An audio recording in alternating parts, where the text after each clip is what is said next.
6 days after Venezuela's twin earthquakes, the US Geological Survey has put a number on the table that's harder to look away from than the death toll itself. A 44% chance that the final count exceeds 10,000 people. Not a guess, not a headline exaggeration. A formal statistical model built from the same system that flagged this disaster as catastrophic within minutes of the first tremor.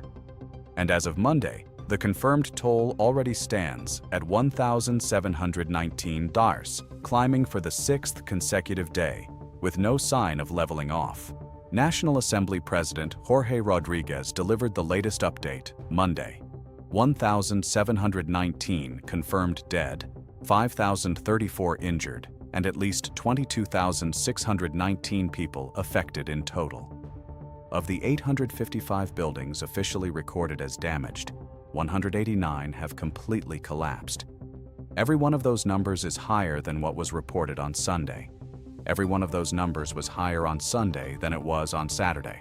This is now the 6th straight day the official death toll has moved in only one direction. The 44% figure comes from USGS's pager system, the same predictive model that issued a red alert for both earthquakes within minutes of the initial rupture. Pager doesn't wait for a final body count. It estimates probable casualty ranges using building density, construction quality, time of day, and shaking intensity, updated as new data comes in. Right now, that model says there's a real, not small, chance this disaster's final toll lands in 5 figures. It's a probability, not a prediction, but it's the same kind of probability that 6 days ago accurately flagged this as one of the deadliest earthquakes Venezuela has experienced in over a century. Part of what's driving that estimate is the sheer scale of ongoing instability. Rodriguez confirmed 609 aftershocks since Wednesday's main shock, including one felt widely just hours before Monday's briefing, though officials said it caused no additional significant damage. 609 aftershocks in 6 days works out to roughly 1 every 14 minutes, around the clock, since the earthquake first struck. Each one is a fresh risk to already weakened structures, and a fresh obstacle for rescue crews working inside buildings that haven't finished settling. And yet, 6 days in, rescue teams are still pulling people out alive, something officials themselves are calling close to miraculous. Italian disaster official Luca Rampolla del Tindaro, on the ground coordinating part of the international response, said outright that the operation is well past the standard 72-hour survival window, and crews are still finding survivors anyway. Yesterday alone, 7 persons were moved out of the rubble, he said. One of the most striking rescues came from La Guaira, where an 18-day-old infant was pulled from rubble after more than 30 hours trapped beneath a collapsed building. The baby's mother was rescued minutes later. Both are now recovering in hospital.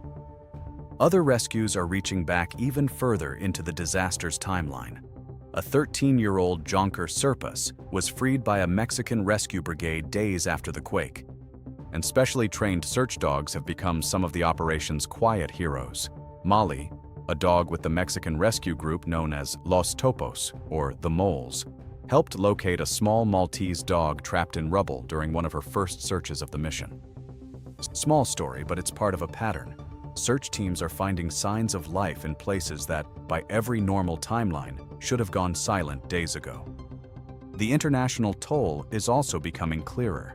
U.S. officials have confirmed 3 American deaths, with 12 more Americans still listed as missing. Spain previously reported several of its citizens dead, with more than 100 unaccounted for. Victims from Brazil, China, and Italy have also been confirmed, underscoring how densely populated and internationally connected the hardest-hit coastal neighborhoods were before Wednesday's quakes. New satellite analysis is now putting hard numbers on the physical destruction. Using radar data from the European Space Agency's Sentinel-1 satellite, researchers at the University of Oregon estimate that approximately 58,870 buildings were damaged or destroyed across central and northern Venezuela. NASA flagged the report as a rapid, preliminary assessment, not independently verified on the ground, but it lines up with separate UN Development Program estimates that 1.7 million buildings were exposed to strong shaking or worse, with 60,000 hit by what's classified as severe intensity and 5,000 by violent intensity, the highest tier measured. In Lamar alone, AI-based damage assessment tools estimate close to a third of the area's 30,000 buildings were damaged. Engineers say the scale of collapse traces back to decisions made decades ago. Seismic codes in Venezuela were revised after a major 1967 Caracas earthquake, but civil engineers say enforcement of those codes was never consistently prioritized in the years that followed, leaving large amounts of older and informally built housing dangerously exposed when Wednesday's shaking arrived. The pattern of collapse wasn't random, and it's becoming clearer the more engineers study it. In southeastern Caracas, almost every high-rise in some districts sustained heavy damage or collapsed outright.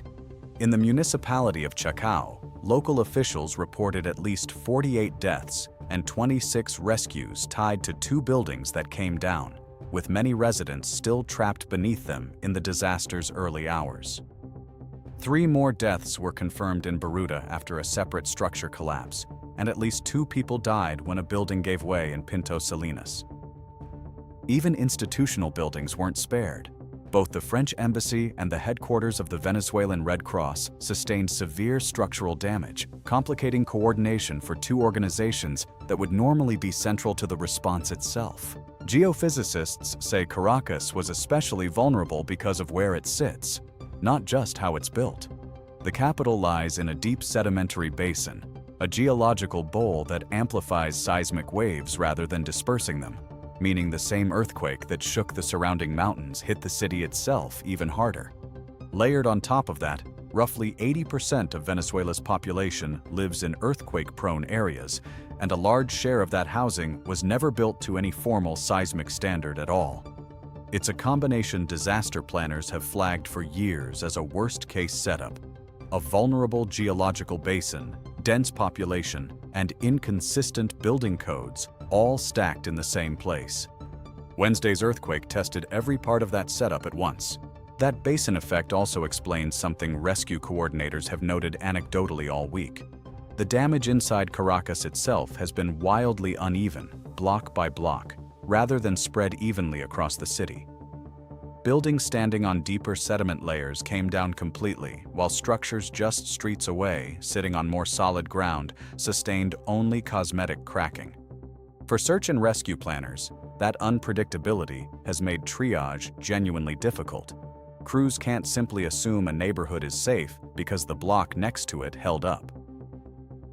Captain Mike Eddy of the Fairfax County, Virginia Urban Search and Rescue Team, part of the U.S. mission inside Venezuela, told reporters that military air support has become essential just to get personnel and equipment into pockets of the disaster zone that remain cut off by road 6 days after the earthquakes first struck. 6 days in, Venezuela is now sitting in the gap between 2 numbers, 1,719 confirmed, and a model that says there's nearly a coin flip's chance the real total could be more than 5 times higher. Rescue teams aren't treating that 44% as a foregone conclusion. They're still working every collapse site as if someone inside it might still be breathing. Whether that statistic ends up being this disaster's defining number or a worst-case scenario the world never has to confirm may come down to what crews find in the buildings they haven't reached yet. Subscribe to stay updated as this number keeps changing, because 6 days in, it still is.